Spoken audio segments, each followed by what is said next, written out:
Hi, everyone. Thanks for joining us this afternoon. We're going to get started in about a minute or two once we give everyone the opportunity to sign on. We had a good amount of individuals register, so I just want to make sure. Oh, yeah, this number is climbing. So good. Love to see the attendees. We'll hang out for another minute before we get started just to give any last stragglers the opportunity to sign on. So just bear with us for now.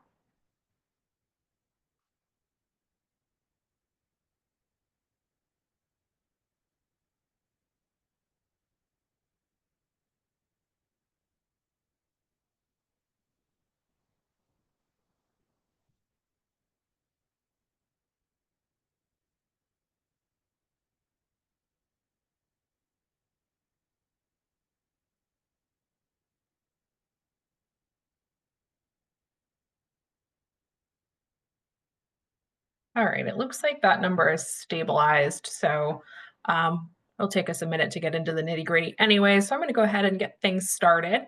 But note that this is going to be a recorded session, so if you do need to sign out before we finish the presentation today, I'll make sure to send out the recording of this info session sometime next week, so you can expect to hear from me then. But without further ado, we will get started with some introductions. My name is Hannah Campbell. I'm Senior Assistant Director of Admission here at the university, and I do work with candidates that are applying to our Doctor of Optometry program. So you can expect to be working with me from now until, hopefully matriculation, if everything goes well in the future. And I'm also joined here with a couple of our current students. So let's start years 1 all the way through 4 in terms of introductions, if you guys would. Hi, everyone. I'm Nazine. I'm first-year optometry student here at MCPHS. I'm from Kelowna, British Columbia, Canada. For those who don't know, it's actually all the way from the West Coast. And I'm very excited to be here to talk to you guys. Hey guys, my name's Sierra. I'm a third-year optometry student, and I'm originally from Milford, Connecticut, but I did spend my undergrad in Worcester, so I've been here for quite some time now. Hi everyone, I'm Samir. I'm a fourth-year optometry student. I'm from Canada, but I've been in Worcester for the past like 3.5-ish years. Currently in Syracuse right now. But yeah. Thank you, guys. And we are also joined here by one of our faculty members, who I will allow to introduce herself next. Hi, everybody. I'm Dr. O'Leary. I've been at MCPHS for a little over 10 years now. I primarily teach in our pediatrics binocular vision curriculum, and I'm happy to have you guys all here. Awesome. Yeah, we're all pleased to be here to talk to you about the School of Optometry here at MCPHS. During this session, we're not only going to talk about the university and the optometry program that we offer, we'll also share about how you can apply, and we're going to finish up with a Q&A session at the end. So if there's any questions that you may have that we didn't address during the info session, or maybe we did address it and you just missed it, feel free to drop a question in the Q&A box on the corner of your screen, and we will answer that after the presentation. So without further ado, let's get started. So I wanted to start us off with some basic information about MCPHS. We weren't always Massachusetts College of Pharmacy and Health Sciences. We later added the and Health Sciences portion over time. So we did start just specifically as Massachusetts College of Pharmacy back in 1823, and we've seen a significant amount of growth in that 200-year span that we've been established. So we did grow to add 2 other campuses to our offerings, now having both a Boston, Worcester, and Manchester, New Hampshire campus. Our Worcester campus started in the year 2000, and Manchester, New Hampshire started in 2002. And these campuses are specifically our professional phased campuses. So here you'll find students that are working towards their own individual careers in healthcare. So it does make for a very mature on-campus environment. Whereas our Boston campus these days is our undergraduate campus, although there are a couple of grad program offerings there. And since we've been around for so long, we've been able to build and maintain some clinical affiliations with some of the leading medical institutions in the nation. So when it does come time for students to choose their externship sites, they're really going to have no shortage of options. We do have sites that are as far west as California and even rural Alaska, and as far south as Texas and Florida, and really everywhere in between. So we'll talk a little bit more about externships as we go out through this presentation. So stay tuned for more on that. So here's a little bit more about our locations. With our Boston campus, we are actually the oldest institution for higher education in Boston, which is easily confused with Harvard, but to get technical, Harvard is in Cambridge, Massachusetts, not Boston. So that is kind of an accolade that we hold near and dear to our heart. And like I said, we now expanded to Worcester and Manchester in the early 2000s. The Worcester campus is what we're going to be focusing on today, as this is where our optometry program takes place. And then for students who are looking to continue their education, we do have some really great online programs that are available in the master's degree level in particular that can provide some really great opportunities for complementary degrees with your optometry degree in the future if you're looking for, any other sort of way to get a boost in your career. Now, talking about Worcester, where our optometry program takes place, we're just about 45 minutes outside of the city of Boston. So this is still very much so the metropolitan Boston area. And it's also a place where you're going to find healthcare right at your fingertips. Just visible from our front steps is St. Vincent's Hospital, and even down the street is UMass Chan Medical School. UMass Chan is a little bit more relevant to our optometry students because they do have an ophthalmology program there. So we often refer some of our more complex patient cases and have even collaborated on various research projects with them. So very nice to have them in our backyard. So with that, there is a lot of other colleges here in Worcester. There are 11 to be exact. And I like to say that MCPHS students tend to stick out. You can see from these white coats here that are pictured. Everyone is, wearing their white coat as a professional phased program, so you can easily pick us out of a crowd. In addition to that, there is a lot of really great things to do in the city of Worcester, but I will let our current students kind of share some of the things that they like to do when they have free time, because who better to address that than those that are currently in Worcester or who have been residents of Worcester for several years. So what do you guys like to do? What would you recommend to anyone that is visiting the city? If you hear it once, you'll hear it 1,000 times in Worcester. Worcester is definitely a hub for restaurants galore. There's a million different cuisines, types of food, restaurants, even right in like our own street. So very close by. So I definitely do love exploring all of them. Like I said, I went to undergrad here. I try to try a new restaurant like every month or so, and honestly, still haven't even hit half of them. And there's always new ones, which is crazy. I agree with Sierra. Along with the food, there are plenty of other kind of things to do within the city. Worcester itself has a lot of different populations of different demographics. So the city itself, particularly in the summer and springtime, we do have the different festivals. You can have hockey tickets with the Worcester Railers game at the DCU Center, which can be sponsored through the school, which is some other activities that when I was on campus that I participated in. It's a nice Friday evening kind of event, going out with our friends and then watching a free Worcester Railers hockey team game. Yeah, I definitely agree with everyone. The restaurants here are really good. One of my favorites is actually Chashu Ramen and Izakaya. It's like one of the best ones out here. Also, I really enjoy going to Palladium, which is about 10-minute walk from Lincoln campus and about maybe 5 minutes walk from the main residence, where I live. And then so they host some concerts and EDM festivals, which I really enjoy going to. And DCU Center also have some good events. Awesome. Thank you, guys. Yes, we definitely are a foodie city, and there's not going to be a whole lot of free time during this program. So 9 times out of 10, when you ask these guys what they like to do in the city, they're going to tell you that they like to try all the different restaurants that we have around.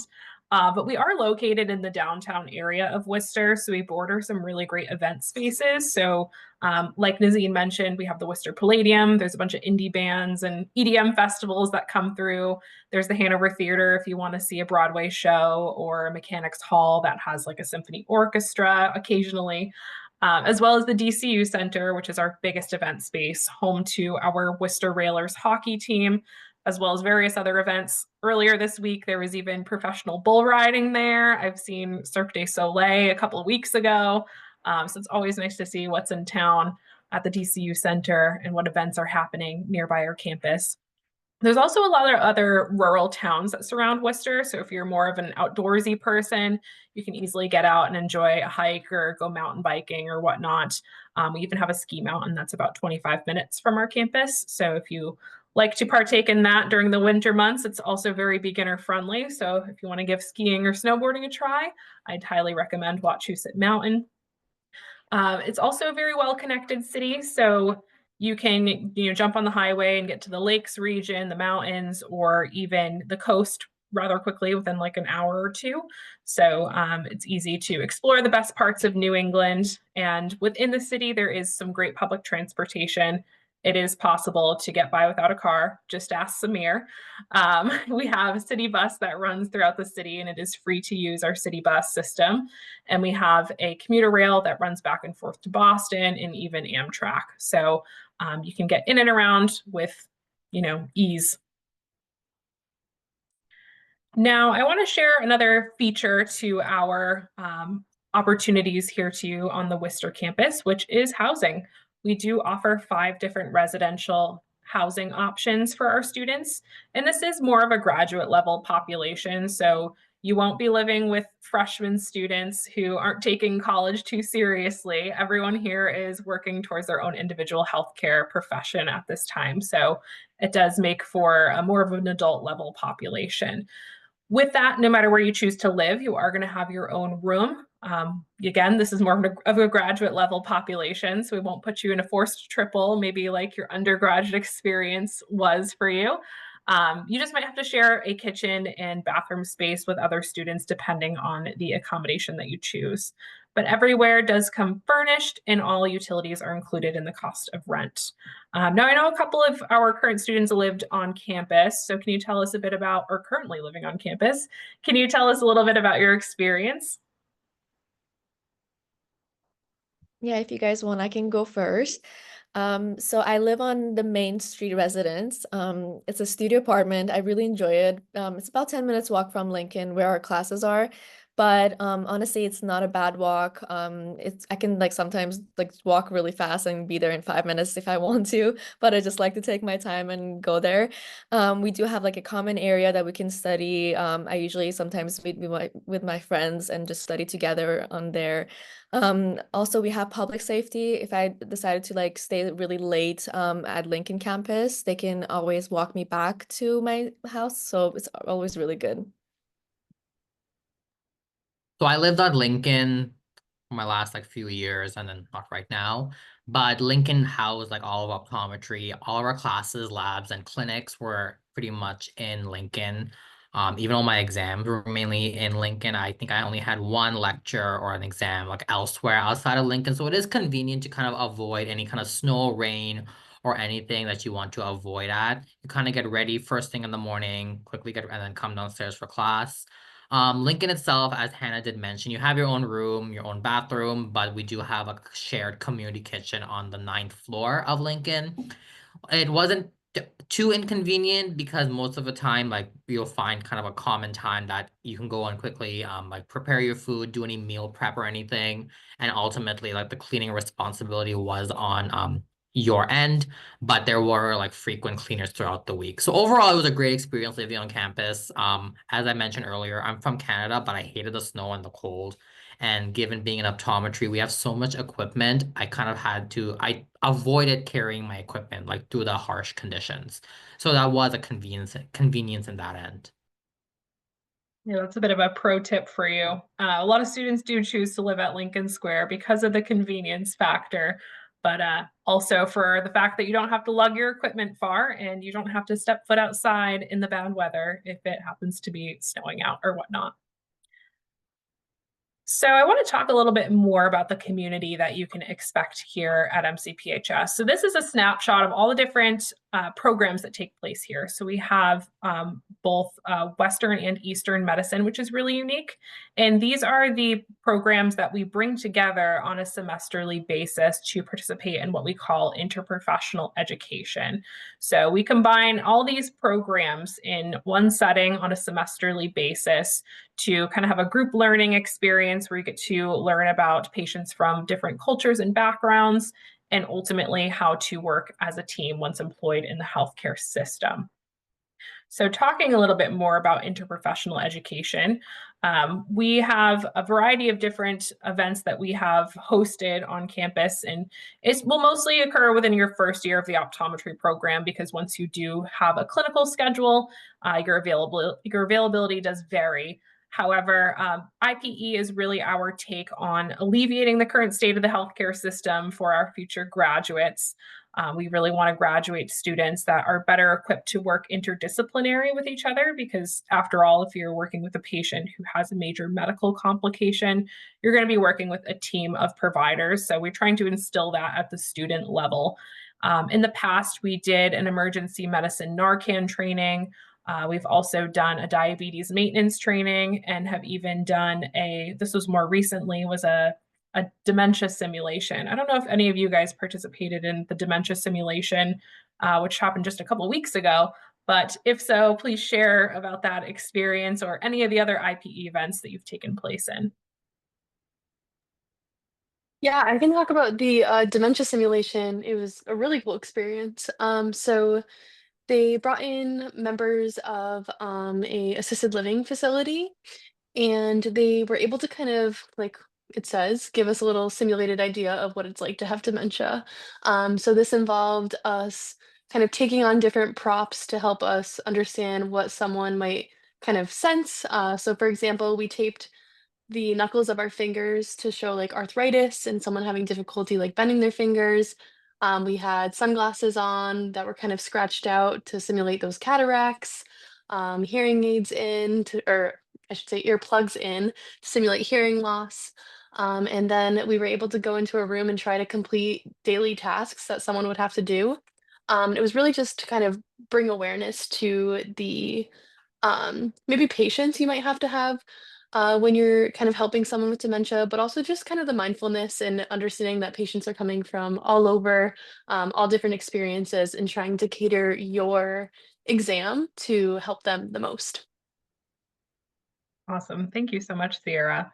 Yes, that's exactly what we're trying to emulate in these IPE events. Of course, the dementia one would hopefully make you be more of a compassionate provider once you're out there working in the field. But no matter what profession that you're part of here at MCPHS, you are going to, go on to practice and work with patients who have dementia or who have diabetes or who struggle with addiction. So throughout these different IPE events that we have, it allows you to just better understand through your own scope of practice how you best can support these patients, and how your colleagues from these other areas are also able to provide support. We do also have more one-on-one collaborations with some of the other programs that we have here at MCPHS. I know that you guys have done them with PA before, where they've taught you signs of traumatic brain injury and concussion. And then in exchange, you'll teach them how to use a slit lamp. And then we also have some active clinics here on campus. So not only do we have an ocular store and eye and vision center, we do have a dental hygiene clinic, a physical therapy clinic, and an acupuncture clinic that all serve members of our community. So those are available to you as well. And it's actually pretty common where you might have a dental hygiene student approach you and say that their patient canceled and they need to clean someone's teeth today. So with that, it's nice to be able to support our fellow classmates and also support your own healthcare in the meantime. So moving on to talk about all the different aspects of our optometry program. Of course, this is a fall start. We do launch a new cohort every single year in September, and it is a 4-year long program. We do really pride ourselves on having some small class sizes, and with that, our faculty are able to provide a lot of individualized attention to our students. Our cohort size is about 64 students each year. That's half the size of some of the optometry schools that are out there. So if you feel like you thrive better in more of an individualized environment, this is really where you're going to find it. They really do go above and beyond to get to know our students for, their own unique background and what they're ultimately looking to achieve within the field of optometry. And when you are in a lab setting, you can expect to have 15 other students in lab with you. And we do have support from 2, if not more, other faculty members during labs. So again, you have ample support in those more hands-on environments. Also, a unique feature to our program is the ability to pursue a Master of Public Health simultaneously with your optometry studies. This just adds one additional online course to your curriculum per semester. It doesn't start until semester 3, so you can at least assess those first 2 semesters of the program to see how you're doing in the optometry curriculum before you go and add on another degree. But it is an asynchronous course, so you get your assignments at the beginning of the week, and then you have until typically Sunday at midnight to submit everything. So it does give you good flexibility to be able to work on your optometry studies first, and then maybe finish up the week with whatever else you had left for the MPH. But the MPH is a great degree to add to your tool belt, especially if you're looking to go into education or access and advocacy. In addition to that, I'd like to point out some of the statistics here at the bottom of our screen, just regarding our residency match rate. You'll come to find as we go throughout each of the years of this program in the next couple of slides that we really do have an extremely comprehensive clinical education here. Our students start seeing patients as soon as their 4th semester in the program, and they end up getting exposed to a wide range of different ocular disease and pathologies from our eye and vision center and our community health centers that they will staff. So with that, we have had a really strong residency match rate throughout the last several years, above the national average, ultimately because these residency programs are looking for the strongest clinicians possible, which is something we've been able to produce. So if you're looking to do a residency, it's a great way to hyper accelerate your resume, especially if you're going to want to work in a specialty. So I do encourage you to consider this down the road. And with that, it is something you'll complete once you do graduate from the optometry program. So next, we will go through each of the years of this program, starting with Nazine. Would you mind telling us about what students can expect within year 1 of the program? Yeah, for sure. So first year is definitely different than undergrad. Like, forget how you study in undergrad. This is going to be like so different. It's definitely intense, but everybody's here to help you.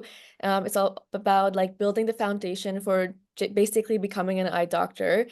So we do spend a lot of time in class. We do have labs once a week usually, where we spend in pre-clinic and just basically practice the skills on each other. It's really fun because we also get to observe our upperclassmen in the clinic. This semester, we actually get to observe them and then actually become a patient ourselves. So to know how the clinical skills and the patient care that's gonna we have to do in the future.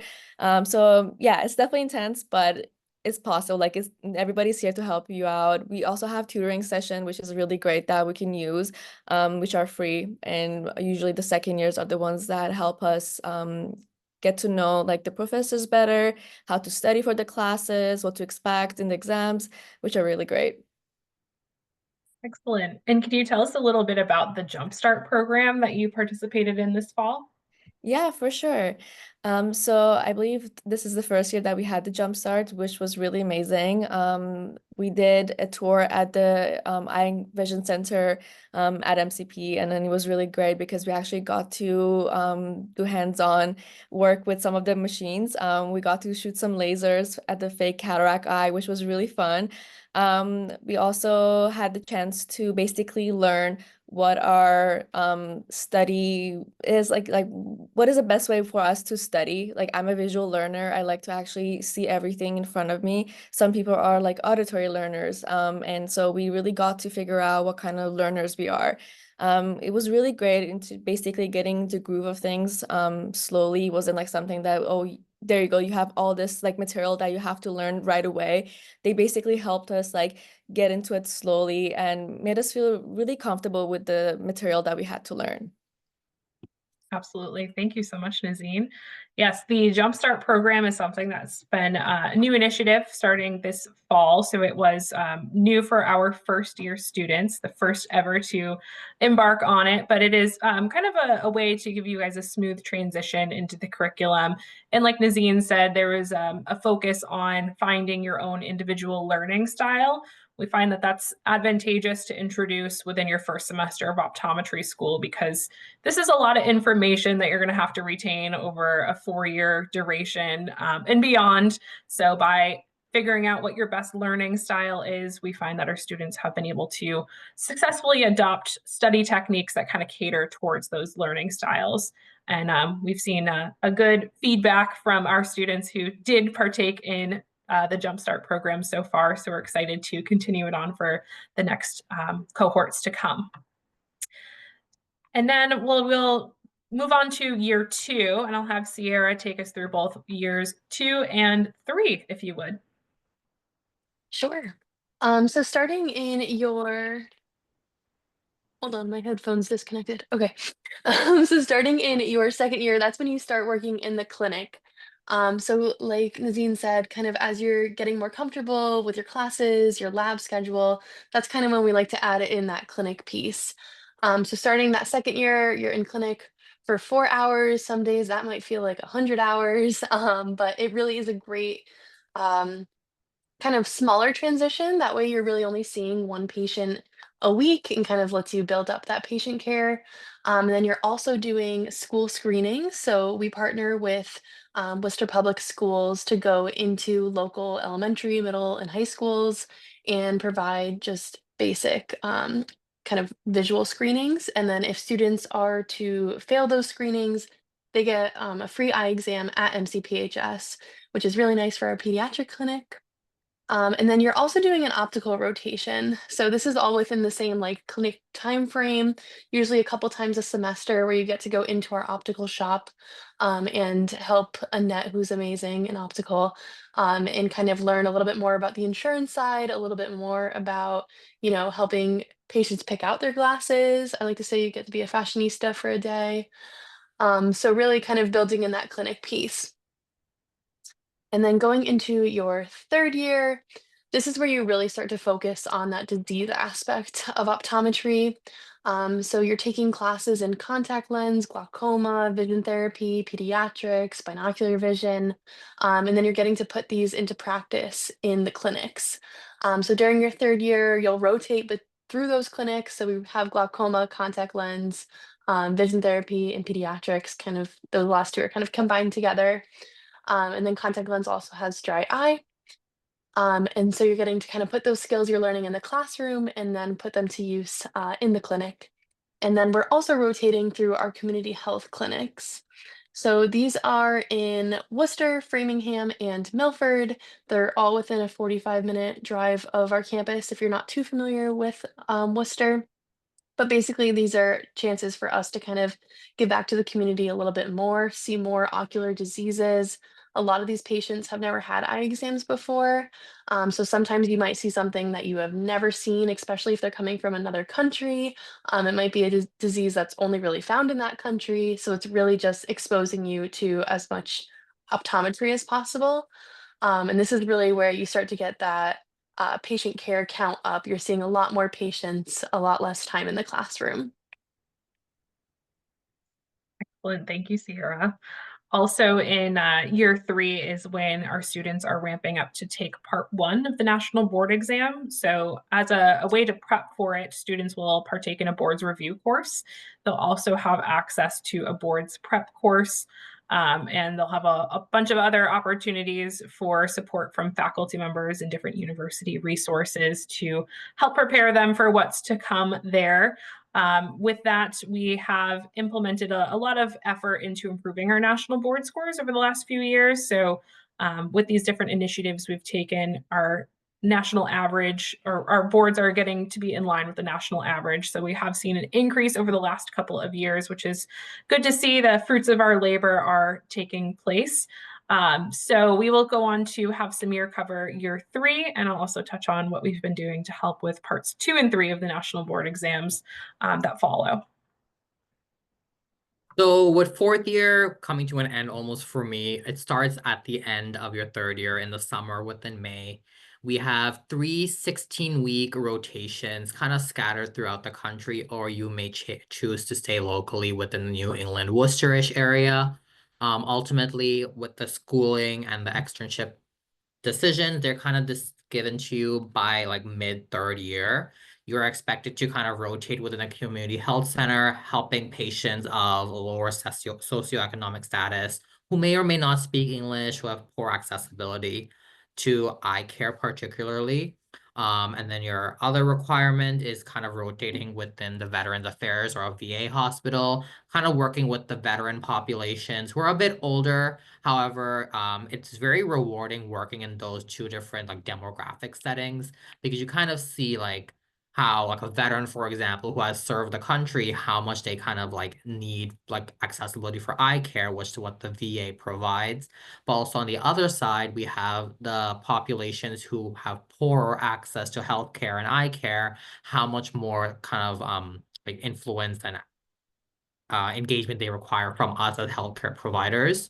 And your third rotation, it's an elective. So some people choose to do a specialty focus, like in pediatrics, contact lenses. They may work in a private practice setting, or they may kind of focus more on like another Veterans Affairs hospital. Whatever kind of works, whatever the student themselves kind of sees themselves getting more exposure to optometry, or working with different populations, or working with somewhere they're not as comfortable with. Ultimately, within 4th year, yes, we're seeing patients Monday to Friday, 8 to 5 on average. There is still a year-long ongoing capstone clinical course that does require some deadlines and with some projects here and there. With the first 2 rotations, we have to submit 2 patient cases that we saw, treated, managed, and just for credit to show that ultimately that in our 3rd rotation, out of those 4 patient cases that we saw, we present one of them in a grand rounds kind of setting, which comes up kind of closer to the end of April. Alongside that, part 1 we've taken last year, but within 4th year, you are preparing to take the remaining 2 parts of national boards. Part 2 is more of the patient case, treatment, management, and ocular disease, whereas part 3 is more of the practical portion. They've changed part 3 recently, so as of right now, regardless, we all have to fly down to North Carolina at one point, and then kind of provide and show our clinical skills. And then alongside the clinical skills, we have to kind of work with different patient cases, kind of coming up with the treatment and management and patient education on different varieties and topics within optometry, focus on pediatrics, disease, systemic disease, and so on, just to give the future optometrists a more like a holistic approach to optometry. Ultimately, overall, with that, we're all kind of preparing for what's next after graduation. People are applying for residencies, looking for jobs. I applied for residencies. I interviewed. I submitted my rankings last week. So we hear back next week. So we'll see where I match. But residency, as we mentioned earlier, it's not a requirement. And most people kind of not do one, but I wanted to have more exposure with ocular disease. And then that's that. Graduation coming up in May, and then people kind of moving forward after optometry school. Awesome. Kudos to you, Samir. I hope that everything comes back in your favor in terms of your residency options. So I guess that's exciting. Talking a little bit more about parts 1 and 2, I kind of want to tell you guys how we support students as they're preparing to take those. So for part 2, students have access to a Blackboard organization that has all sorts of different test prep materials and case questions that they can go through and practice exams. And then for part 3, we actually have a room in our facilities that's entirely dedicated to part 3, mirroring that same exact equipment that they have down there in North Carolina, where you will take that practical exam in person. So you're really able to familiarize yourself with the same exact equipment that you'll be using. And also you'll be assigned to do some different practice exams there with faculty members to kind of get you an idea of what you can expect there and work to improve anything that you might need a little bit more fine tuning with. So we have seen a good improvement with our board scores since implementing the part 3 room. And this really helps our students to minimize that margin for error as they are heading in to take part 3. So thank you all for your insight. Next, I want to kind of share more about our facilities that we have here on campus, and who better to share about it than Dr. O'Leary, as this is her stomping grounds. Yeah, so on the screen here today is a picture of the Eye and Vision Center, which is the on-campus clinic that we have. So it's in the same building as labs and classes. And this is really the students' first introduction to clinic. It's where the second-year students begin to have primary care, like we mentioned, and then also where our third years rotate through for specialty clinics. And, you know, it's not just staff and students, healthy patients coming in for eye exams. We really do serve the greater Worcester population as well. Get a lot of referrals in, I will say, especially for those specialty clinics. You know, since working here, I have seen, you know, the greatness, I would say, of how the school supports the students and making sure to keep up with the latest technology. You know, if equipment breaks or something, or there's a new piece of equipment on the market, they do make sure to purchase that for the students. And I will say that, you know, shown at the community health centers as well too. Our community health centers have fundus cameras and OCTs as well for the ocular disease that they'll encounter. We also have, as listed on here as well, 2 VR Magic pieces of equipment, which is essentially simulations for looking at the back of the eye with BIO. I think that's a really cool thing, because if students haven't seen, you know, certain ocular disease, you can easily able to go look at it on the simulation, so that you can try to keep what's in your mind for what you see on the simulation into actual patient care. And then, like we already mentioned, the 3 community health centers, Milford, Framingham, and then Worcester, all within driving distance. But I think they're a great experience for our students, not only third year, but some of our students are still rotating through them on fourth year as well, because there really is a need in those community health centers. You see a really diverse patient base, and majority of the exams are actually using interpreter services. And I think a lot of us take for granted doing an eye exam in English after you've used interpreter services. Thank you so much, Dr. O'Leary. We also have a lot of research opportunities that are available to students. So you can either work with a faculty member on their own research endeavors, or you can even design and perform your own research project with a faculty mentor. We do have university funding available for research if that's something that you are interested in pursuing. And we are also big advocates for you to present your research at like local and national conferences and such. So in the past, we've done all sorts of fun research projects that have looked at numerous aspects of eye and vision care, even device technologies and public health, virtual reality, optics, drug studies even. So with that, we've even partnered with some of the internal MCPHS programs that we have here, or we also have some external partners that we've done various projects with. Including Massachusetts Eye and Ear out of Boston, and our neighbors down the street, UMass Chan Medical School. Now, Dr. O'Leary, do you know of any interesting research opportunities or anything that's ongoing on campus that you can share with us? Yeah, so in I guess the third picture over, Dr. DeLisa, one of our low vision faculty, is doing a project where she's looking at different lenses that can help patients with essentially loss of vision on one side. And so that is a simulation. The patient, when they're doing this study, is wearing these glasses, and essentially it's looking at reaction time from images coming in from their field loss. And we do have a third year student who's involved in helping out with that project as well too. I would say that's kind of the biggest one, and that's in collaboration, again, with the other hospitals in the area as well. Thank you. And have any of our current students participated in research on campus or planning to? No. I will say not traditional research, but all of our second year students are required actually this semester to submit a case presentation to the Worcester Manchester Research and Scholarship Day for students. So I know our second year students are working on that, thinking of some interesting cases, and they'll be presenting their poster at the end of this semester. Oh yeah, that is coming up. That's very true. Yeah. Plenty of ways to get involved, no matter what. All right. Well, hopefully this all sounds super interesting to you and you can picture yourself here with us at MCPHS. So I want to talk to you about how you can start an application to our program, starting with the OptumCAS application. You may have heard of this, but it is the centralized application system for all schools of optometry. And essentially, you'll just have to send in all of your official transcripts to OptumCAS as part of your application. We do prefer that students have a bachelor's degree or will have a bachelor's degree prior to starting this program. However, we will accept students who have 90 college credits prior to starting as well. So you don't necessarily have to have a bachelor's degree, but it is, strongly preferred. With that, we do also require a standardized test. We will accept the OAT or GRE. We also will consider other forms of exams such as the DAT or MCAT on a case-by-case basis. So you still are certainly welcome to apply with those scores, and we're happy to review them. But the most common exam that we see is the OAT, the Optometry Admissions Test. No matter which exam that you choose to take, we are looking for scores in the 50th percentile and above. It is also great to see that our candidates have some sort of experience in the field of optometry.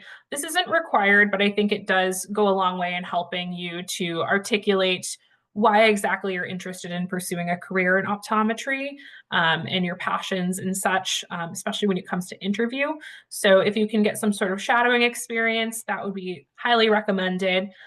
Even we've had some students that have worked as like a tech or an assistant at a clinic or whatnot. So that's also great if you can, get involved in that setting to some sort. Our applicants are eligible to apply to the program even if they have a couple of courses outstanding, as long as it's not too excessive, maybe 2 to 3 courses missing. They can apply, they can complete those courses up to August 15th before term starts. And we accept coursework from any regionally accredited institution, including community colleges and online. We do even offer all of our prerequisite courses through our School of Professional Studies as an option. And you can get 50% off your first course through our School of Professional Studies. So you just have to fill out a form to request a discount code. But these are a great option because they're online and self-paced, and you don't have to wait for a specific term start to complete them. A whole list of our required prerequisites are listed on our website. It's things like microbiology, general chemistry 1 and 2, organic chemistry, physics 1 and 2, calculus, statistics, and a couple other courses. So your basic core sciences. So a lot of students do pursue a degree in biology or another science, just because those degree programs typically set you up with the prerequisite requirements that you'll need in order to apply to optometry school. In addition to that, we are going to ask for a letter of recommendation. We require 1, but prefer 2 to 3. And these letters of recommendation should be professional in nature. So they should come from someone who can speak to your work ethic, such as, former manager or supervisor of yours. We also like to see them from a professor or an academic advisor who can really speak to your academic performance. And if you've shadowed or worked under an optometrist or an ophthalmologist in the past, it's also great to see a letter of recommendation from them as well. For students who have completed coursework internationally, excluding English-speaking Canadian institutions, we will need a WES or an ECE evaluation. So WES is World Education Services and ECE is Education Credential Evaluators. So these essentially translate the coursework into a US equivalency so we can better attribute, what exactly those courses match up to in a US equivalency. So if you did do like a study abroad program, don't worry about this because those courses are probably under your undergraduate institution. But if you completed, coursework or a degree outside of the US and Canada, you likely will need to complete one of these evaluations. And then for students who do meet our minimum requirements, we have an interview that we will invite them to. Our interviews are both in person and virtual. And they take, they include a one-on-one conversation with a faculty member and a wonderful presentation from me. So hopefully we will get to meet you more in the future through our interview process. So a couple more admission details for you. I do really recommend applying early to this program. Our application opens at the end of June each year, and it is open until May 1st. So there is a big window to apply to this program. However, we do offer rolling admissions. So with that, the program could fill ahead of the deadline. So to make sure that you're getting priority consideration for a seat, we do encourage you to apply early. So again, our deadline is May 1st each year. And when we review applications, we are looking at a number of things, including your GPAs. We do like to see GPAs of a 3.0 and above. However, we do take a holistic approach to the application review process. So if you maybe struggled a little bit and your GPAs are slightly under 3.0, but you do really well on the standardized test, that can be something that we can oversee. But particularly, we're going to look at your cumulative GPA that OptumCAS calculates, and that will include all the coursework that you've completed of the college level, so both undergraduate and graduate level coursework if you have any. We also calculate a prerequisite GPA on our own, where we take the highest grade earned in our prerequisite requirements that you've completed and calculate our own GPA there. Another GPAs that we're going to look at is the science GPA that is also calculated by OptumCAS.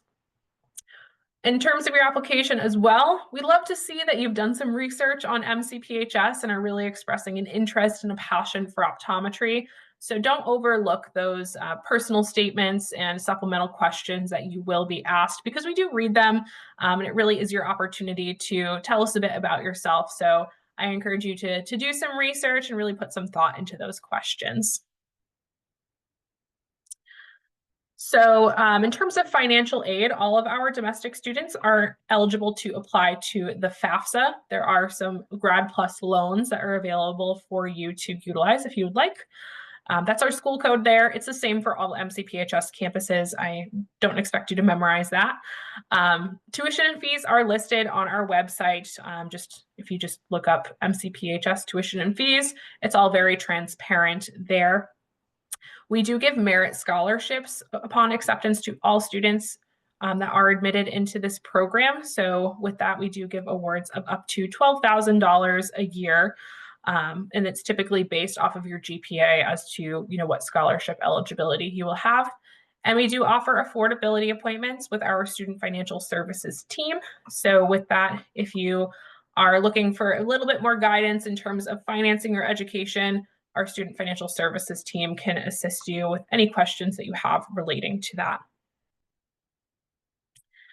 All right, so now is a really great time to submit any final questions that you may have.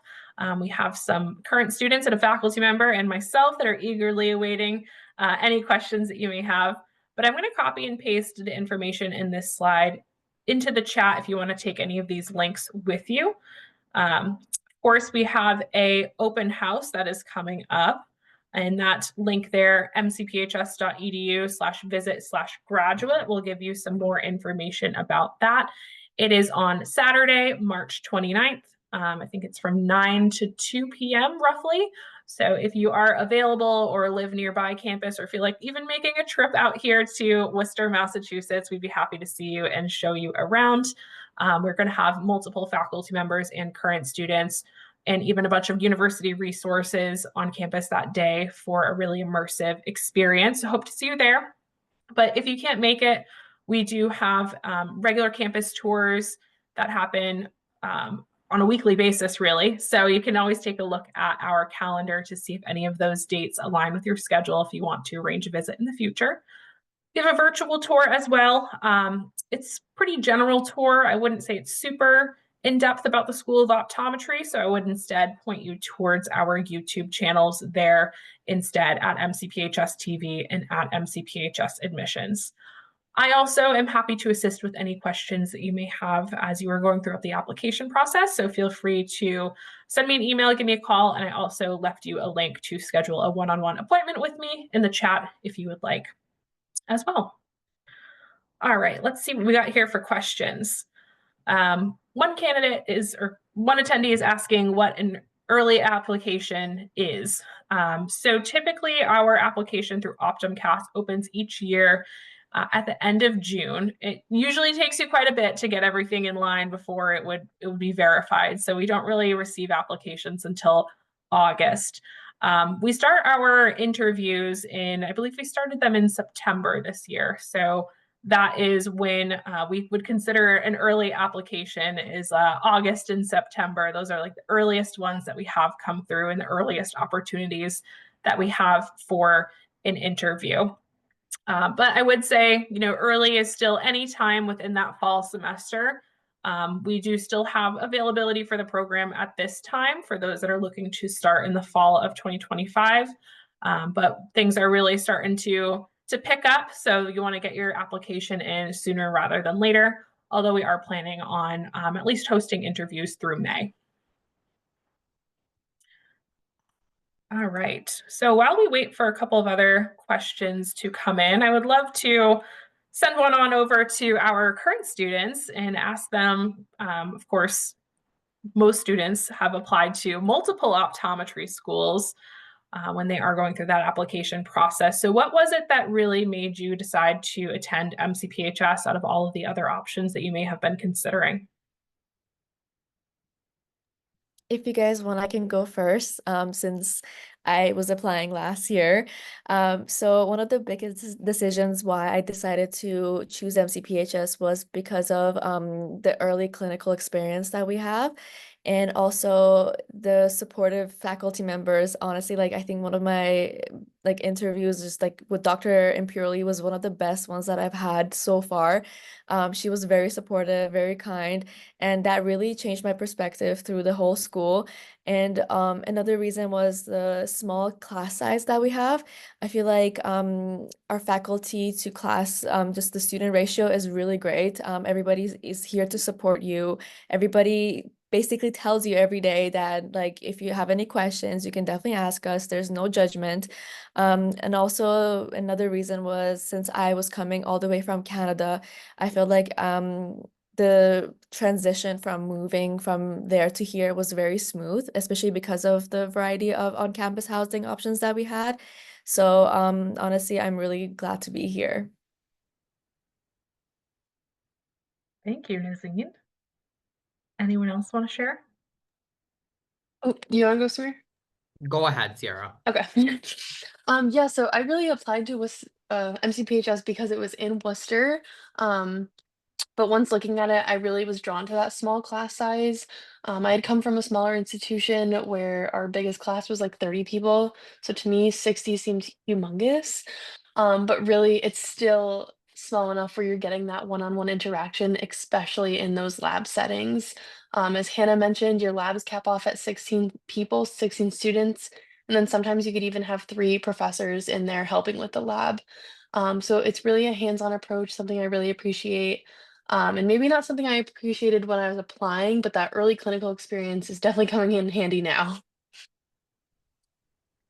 I also ultimately chose the school. I felt my interview was very laid back, conversational. It wasn't as nerve-wracking.